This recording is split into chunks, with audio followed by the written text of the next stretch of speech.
महाकुंभ का औपचारिक रूप से समापन हो चुका है। मुख्यमंत्री योगी आदित्यनाथ प्रयागराज में मौजूद हैं। वहां पे तमाम सफाई कर्मियों की बात करी जाए, पुलिस कर्मियों की बात करी जाए, लोगों को सम्मानित कर रहे हैं। उत्तर प्रदेश सरकार में कैबिनेट मंत्री संजय निषाद हमारे साथ मौजूद हैं। औपचारिक रूप से समापन हो गया। एक बड़ा कार्यक्रम जो है वो उत्तर प्रदेश सरकार ने कराया। आप लोगों की भी बड़ी भूमिका रही। निषादों की अगर बात करी जाए, वहाँ पे जितने भी नाव चलाने वाले लोग थे निषाद समुदाय से आते हैं। क्या कहना चाहेंगे इस महाकुंभ के समापन के मौके पर? तो मैं बधाई दूंगा माननीय मुख्यमंत्री जी को और प्रधानमंत्री जी को कि उन लोगों ने एक इतना ऐतिहासिक कार्यक्रम रखा और करके दिखाया। होता तो पहले भी था, लेकिन जो ऐतिहासिक भीड़ और ऐतिहासिक लोगों का समर्थन, ऐतिहासिक सेवा का भाव देखने को मिला, वो कभी नहीं मिला था। मैं तो अपने गंगा पुत्रों की तरफ से विशेष रूप से उन्हें बधाई दूंगा, क्योंकि प्रयागराज की धरती निषाद राज की धरती है और गंगा पुत्रों की है। निषाद राज का किला भी एक बना हुआ है और किला बन गया, भव्य दिव्य हो गया, उद्घाटन भी हो गया, पर्यटक स्थल भी घोषित हो गया। अब अपील है कि कम से कम अब सभी जो उसमें लगे कर्मचारी थे, चाहे सफाई हो, चाहे पुलिस हो, चाहे प्रशासनिक अधिकारी थे और तमाम स्वयंसेवी संगठन थे, RSS से लेकर तमाम हमारे नाविक संगठन भी था, तो नाविकों को भी विशेष रूप से दिया कि कम से कम उन लोगों ने जहाँ जहाँ भी इच्छाएँ ऐसी थी, जहाँ जिस धारा में गंगा जमुना कहाँ उन्होंने जाना, उस तरीके का उन्होंने सैर कराया और आनंदित किया तो बिना किसी हादसा के जो नदी के हादसे तो नहीं हुए, बिना नदी के हादसे के लोगों को सैर करा के इतने करोड़ों लोगों को, 67 करोड़ लोगों को स्नान कराना बहुत कठिन कार्य था। तो हमको लगता है कि इससे बड़ा पुण्य और कोई हो नहीं सकता। लोग आए, दुनिया के लोग आए हैं और जहाँ जो 193 देशों की आबादी के बराबर लोग आ गए, तो ये बहुत बड़ी बात है। और इतने लोगों को आज अकेले हमारी उत्तर प्रदेश सरकार ने उसको व्यवस्थित करके संपन्न कराया। मैं अभिभूत हूँ और धन्यवाद भी देता हूँ। अच्छा, ये बताइए, ये जो कुंभ से जिन्होंने दूरी बनाई है, तमाम विपक्षी नेता है, लेकिन अगर हम मुख्य चेहरों की बात देखिए करते हैं, बड़ी पार्टी बताया जाता है कांग्रेस पार्टी है। राहुल गांधी और प्रियंका गांधी वहां पर पहुंचे नहीं, तो इसको आप किस तरीके से देखते हैं कि कुंभ में स्नान करने के लिए उनके नेता तक पहुंचे, लेकिन इतने बड़े लोगों का नहीं पहुंचना? क्यों नहीं पहुंचे, क्या वजह रही? अरे मजबूर हैं लोग, कुछ विशेष वर्गों के वोट से, वोट की राजनीति करने वाले अपनी मजबूरी दिखाते हैं, भाई हम तुम्हारे साथ हैं। उनके दिमाग में कि हिंदू तो हमारे साथ है ही, मैं हिंदू घर में पैदा हो गया, बाकी जो है तो वोट लेने के लिए वो दिखाते हैं।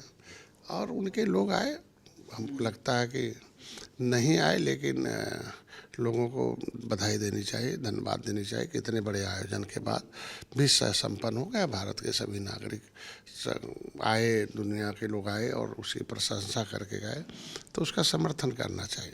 तो आपने कहा अभी कई देशों की जनसंख्या से ज़्यादा लोग यहाँ पर आए, लगभग 65-67 करोड़ लोग यहाँ पर आए, तो आपको लगता नहीं है कि वो लोग नाराज़ होंगे कि राहुल गांधी हिंदुत्व की बात करते हैं? आप लोग खुद कहते हैं कि जनेऊ भी पहन लेते हैं। कभी प्रियंका गांधी की अगर बात करी जाए तो अगर वो दोनों यहाँ पर नहीं आए, राम मंदिर भी दर्शन करने नहीं गए, तो आखिर क्यों इन दोनों जो हिंदू त्यौहार हैं इनसे दूरी क्यों बना रहे हैं वो लोग? देखिए, उनका मैंने बताने कि एक विशेष वर्ग उनसे खुश रहे। जैसे होता है ना कि वो धर्म में लड़ाना चाहते हैं और अब लड़ने को तैयार नहीं उत्तर प्रदेश में, और सभी धर्म के लोग मिलके अब उत्तर प्रदेश को सर्वोत्तम प्रदेश बना रहे हैं। इसलिए हमको लगता है कि उनके सलाहकार कैसे हैं। मेरी आप ही के किसी मंत्री से बात हुई उत्तर प्रदेश सरकार के, तो उन्होंने कहा कि वो तो विदेशी हैं, हिंदू धर्म को मानते ही नहीं हैं, इसीलिए नहीं आए हैं। अभी हम तो नहीं कह सकते, लेकिन यह है कि उनके नाना अगर स्नान किए हैं और आनंद भवन बना हुआ, और यहाँ प्रधानमंत्री भी रहे, यहाँ लड़ते भी रहे और यहीं से लोग सांसद भी हैं। अगर उत्तर प्रदेश से सांसद हैं तो उत्तर प्रदेश वो आयोजन उत्तर प्रदेश का आयोजन था और उत्तर प्रदेश के में रहने वाले सभी सांसदों का उसमें समर्थन मिलना चाहिए। अब किन कारणों से नहीं गए उसके बारे में वही बता ऐसा तो सकते। नहीं भाजपा का एक कार्यक्रम समझ लिया उन लोगों ने, जैसे अखिलेश यादव ने राम मंदिर को समझ लिया था, कांग्रेस ने समझ लिया था कि राम मंदिर आप ही लोग आ रहे हैं, जबकि वो कोर्ट के आदेश पे हुआ था। तो ऐसा तो नहीं उन्होंने कुंभ को भी आप लोगों का आयोजन समझ लिया और इसलिए ना आए हों वो? देखो, कोई भी पार्टी विचारधारा से चलती है, बीजेपी हिंदुत्व विचारधारा है और इन लोगों ने अपने संविधान में मिले हुए जो हक थे, किस तरीके से लोगों ने शब्दों को बदला एक विशेष वर्ग को खुश होने के लिए, तो सब इतिहास है। तो उनको दिमाग में रहा होगा कि अगर हम जाएंगे तो भारतीय जनता पार्टी को समर्थन मिल जाएगा। तो ऐसे ही दिल्ली और उत्तर प्रदेश में है, हर जगह बढ़ रही है तो और बढ़ जाएगी। तो विरोध दर्जन कराना तो उनका काम है। आने वाले समय में विरोध झेलना पड़ेगा राहुल गांधी, प्रियंका गांधी को। उसे उत्तर प्रदेश में झेलना पड़ेगा, जो कि 67 करोड़ कम नहीं होते, बहुत होते हैं। तो आधी इस तरीके से आधी आबादी से के आसपास की आबादी हो गई, तो आधी आबादी का झेलना तो पड़ेगा। अच्छा, आप लोग कुंभ की बात करते हैं, राम मंदिर की बात करते हैं, अब तो अखिलेश यादव इटावा में केदारेश्वर मंदिर बनाने जा रहे हैं बहुत बड़ा, तो स्वागत करेंगे उसका, या इसके पीछे भी कोई आपको लगता है कि राजनीति है? हम तो कहेंगे कि जैसे मैं निषाद राज के वंशज होने के नाते निषाद राज के किले के निर्माण के लिए हमेशा संघर्ष कर रहा हूँ। पर्यटक स्थल घोषित करा दिया और आज के दिन में 56 फुट की भगवान राम निषाद राज की मूर्ति भी लगा दिया और लड़ाई लड़ा माननीय तो भगवान राम रघुकुल और एक निषाद राजकुल। तो यदुवंशी को भी चाहिए, हमको उनको चाहिए कि मथुरा में समर्थन दें और मथुरा को लोकतांत्रिक ढंग से उसको न्यायपालिका से ऑर्डर करा के मथुरा को बनवाने में सहायता करें। चूँकि यदुवंशियों की जगह है तो मथुरा में उनको आना चाहिए, आगे बढ़ के आना चाहिए कि जल्दी से जल्दी निर्णय कराए सरकार और जल्दी से जल्दी पक्ष हो और दोनों पक्षों को समझौता हो जाता। अरे अच्छी बात है, जो कम से कम अपनी विरासत लोगों को लेनी चाहिए। तो विरासत तो मानिए दूसरे को कॉपी कर रहे हैं लग रहा है आपको? नहीं नहीं, आज के दिन दूसरे कापी नहीं है, होनी चाहिए ना कि इतिहास से प्रेरणा मिलती है। इतिहास विरासत होती है, विरासत पूंजी होती है, पूंजी भविष्य है।